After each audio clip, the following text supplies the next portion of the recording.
Hello friends, आज हम start करेंगे होम साइंस का टॉपिक रक्त परिसंचरण तंत्र। ये टॉपिक इम्पॉर्टेंट है, आपके सभी एग्जाम में इससे रिलेटेड क्वेश्चन पूछे जाते हैं। तो वीडियो को लास्ट तक देखें, वीडियो को लाइक करना और चैनल को सब्सक्राइब करना ना भूलें, जिससे मेरे चैनल की सारी अपडेट आपको मिलती रहे। ये सारे क्वेश्चन जो ऑब्जेक्टिव हैं, इसको सॉल्व करने से पहले हम थोड़ा इसके बारे में जान लेते हैं कि रक्त परिसंचरण तंत्र होता क्या है। परिसंचरण तंत्र या मानव शरीर की यातायात प्रणाली है। यह वैसा साधन है जिसके द्वारा भोजन, ऑक्सीजन, पानी तथा अन्य आवश्यक तत्व ऊतकों तक ले जाए जाते हैं तथा अवशिष्ट पदार्थ बाहर लाए जाते हैं। इसमें निम्नलिखित भाग आते हैं। पहला है रक्त, फिर है हृदय, फिर है रक्त वाहिकाएं। रक्त क्या होता है?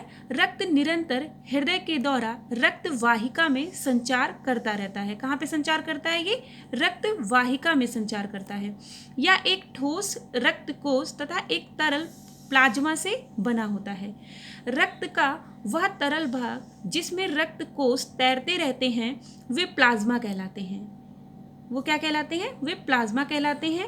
और यह एक पीला रंग का तरल होता है जिसमें निम्नलिखित पदार्थ होते हैं। तो प्लाज्मा में क्या क्या पदार्थ होते हैं? पानी 90% होता है, लवण पाया जाता है, सीए पाया जाता है, एल्ब्यूमिन पाया जाता है तथा अन्य प्रोटीन या ऊतकों के जीवन के लिए अत्यंत आवश्यक हैं।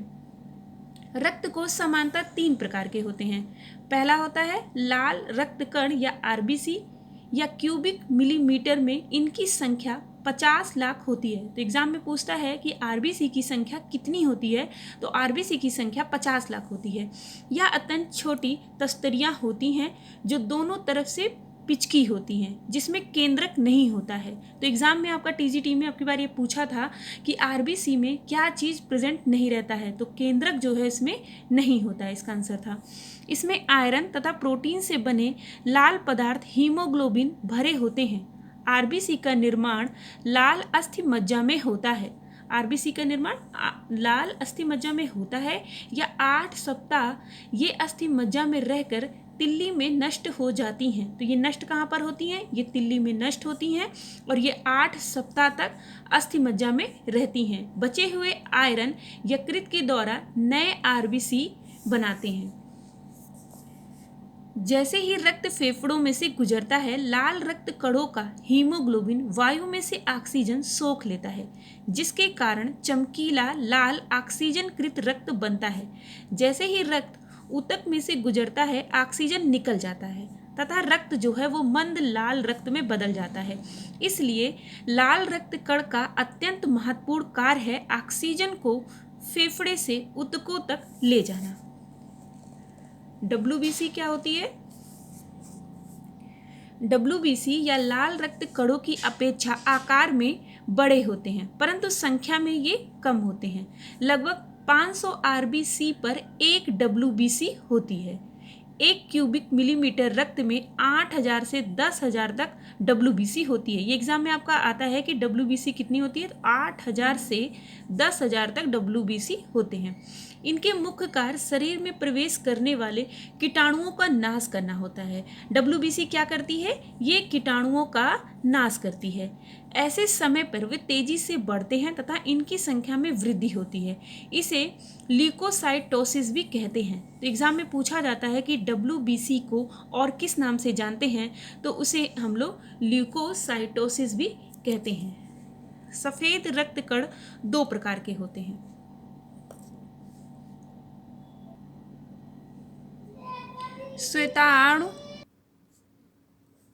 श्वेताणु जो अपना आकार बदल सकते हैं तथा छोटी रक्त वाहिका की दीवारों में से होकर आक्रामक कीटाणुओं से लड़ने के लिए ऊतकों में प्रवेश करते हैं।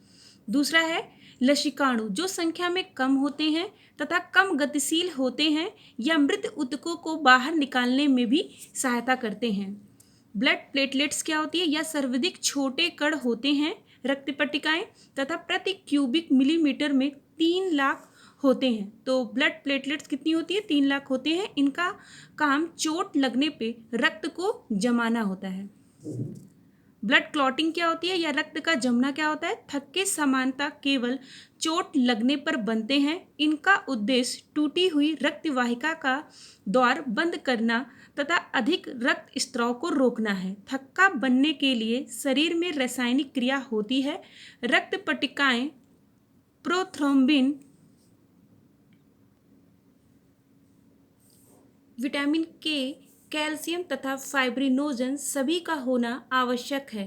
परिणामस्वरूप रक्त कोशों के चारों ओर तांगों के जालों का एक जेली समान पदार्थ बन जाता है। थक्का शीघ्र ही आकार में छोटा हो जाता है तथा एक साफ तरल, जिसे सीरम कहते हैं, बाहर निकलता है। रक्त के कार्य क्या होते हैं? या ऊतकों में ऑक्सीजन ले जाता है, या ऊतकों में जल तथा भोजन ले जाता है, या ऊतकों से फालतू पदार्थ विसर्जन अंगों तक ले जाता है, या ग्रंथियों से हार्मोन्स को जहां भी उनकी आवश्यकता होती है ले जाता है, या सफ़ेद रक्त कोषों तथा प्रतिरक्षी के द्वारा छूत के कीटाणुओं से लड़ता है, या शरीर का तापमान बनाए रखने में सहायता देता है। इस चैप्टर से रिलेटेड हम यहाँ पर ऑब्जेक्टिव क्वेश्चन सॉल्व करेंगे। फर्स्ट क्वेश्चन है, मानव शरीर की यातायात प्रणाली है, तो मानव शरीर की यातायात प्रणाली जो है वो है परिसंचरण तंत्र। नेक्स्ट क्वेश्चन है, परिसंचरण तंत्र के भाग कौन नहीं है? तो परिसंचरण तंत्र के जो भाग हैं वो आपका हार्ट, जिसमें आपका हार्ट जो है वो रक्त परिसंचरण तंत्र का भाग होता है। रक्त भी होता है, रक्त वाहिकाएं भी होती हैं, लेकिन जो छोटी आंत होता है वो रक्त परिसंचरण तंत्र का भाग नहीं है। ये छोटी आंत क्या होता है? छोटी आंत को हम लोग क्षुद्रांत भी कहते हैं और बड़ी आंत को वृहदांत कहा जाता है। छोटी आंत मानव के पाचन तंत्र का महत्वपूर्ण भाग होता है, या आमाशय से आरंभ होकर बड़ी आंत पर पूर्ण होता है। छोटी आंत में ही भोजन का सबसे अधिक पाचन और अवशोषण होता है, छोटी आंत में ही। नेक्स्ट क्वेश्चन है, जो निरंतर हृदय के द्वारा रक्त वाहिका में संचार करता रहता है उसे कहते हैं, उसे जो है रक्त कहते हैं। नेक्स्ट क्वेश्चन है, रक्त कोशिकाएं कौन नहीं हैं? तो रक्त कोशिकाएं जो हैं वो है स्प्लीन, जो है वो रक्त कोशिकाएं नहीं हैं, जबकि लाल रक्त कण, सफ़ेद रक्त कण और प्लेटलेट्स ये तीनों ही रक्त कोशिकाओं के अंतर्गत आएंगी। स्प्लीन क्या होता है? इसे हम लोग प्लीहा या तिल्ली भी कहते हैं, जो सभी रीढ़धारी जो प्राणी होते हैं उनमें पाया जाता है। मानव में जो तिल्ली है वो पेट में स्थित होती है। ये पुरानी लाल रक्त कोशिकाओं को नष्ट करने का कार्य करती है, और यह जो है रोग निरोधक तंत्र का भी भाग है। नेक्स्ट क्वेश्चन है, प्रति घन मिलीमीटर रक्त में लाल रक्त कणों या आरबीसी की कितनी संख्या होती है? तो आरबीसी की संख्या 50 लाख होती है। नेक्स्ट क्वेश्चन है कि आरबीसी में क्या नहीं होते हैं? तो आरबीसी में अभी हमने आपको पढ़ाया था कि केंद्रक जो है वो नहीं होते हैं, जबकि हीमोग्लोबिन, प्लाज्मा व पानी होता है। और हीमोग्लोबिन या आरबीसी की अधिकता से कौन सी बीमारी होती है? तो आरबीसी की अधिकता, ये अधिकता को शो कर रहा है, अधिकता में आपका पॉलीसाइथेमिया हो जाती है, जबकि अगर आरबीसी की कमी होती है तो एनीमिया बीमारी हो जाती है। ये डाउन शो कर रहा है कि आरबीसी की कमी होने से एनीमिया होती है और आरबीसी की अधिकता होने से पॉलीसाइथेमिया रोग हो जाता है। नेक्स्ट क्वेश्चन है, प्रति घन मिलीमीटर रक्त में सफ़ेद रक्त कणों की संख्या होती है। सफ़ेद रक्त कणों की संख्या 8 से 10,000 तक होती है। नेक्स्ट क्वेश्चन है, प्रति घन मिलीमीटर रक्त में रक्त पट्टिकाएं होती हैं। तो रक्त पट्टिकाएं 3 लाख होती हैं। नेक्स्ट क्वेश्चन है, रक्त पट्टिकाओं का कार्य होता है। रक्त पट्टिकाएं जो है वो चोट लगने पर रक्त को जमाती हैं। नेक्स्ट क्वेश्चन है, हृदय की भित्तियों में से कौन गलत है? तो मायोकार्डियम, पैराकार्डियम, एंडोकार्डियम ये तो हार्ट के पार्ट होते हैं, लेकिन हेक्सोकार्डियम ये गलत है। यहाँ पर हृदय के कार्य कौन नहीं है? तो हृदय जो है रक्त को महाधमनी की तरफ ढकेलता है, ये भी कथन सत्य है। रक्त को फेफड़े में पहुंचाना, ये भी सही है। रक्त की कोशिकाओं से वापस खींचना, ये भी सही है, लेकिन रक्त को गर्म रखना ये हृदय का कार्य नहीं है। तो 11 का आंसर है सी। नेक्स्ट क्वेश्चन है, निम्नलिखित में से रक्त वाहिकाएं कौन गलत हैं? तो ये रिपुल्स जो है ये गलत है, जबकि धमनियाँ, सिराएं व कोशिकाएं, ये रक्त वाहिकाएं, ये सही हैं। जो रक्त को हृदय से बाहर शरीर के भागों में पहुंचाती है उसे क्या कहते हैं? तो उसे जो है धमनियाँ कहते हैं। नेक्स्ट क्वेश्चन है, जो रक्त को शरीर के विभिन्न भागों से हृदय में वापस लौटाती है उसे क्या कहते हैं? उसे सिराएं कहते हैं।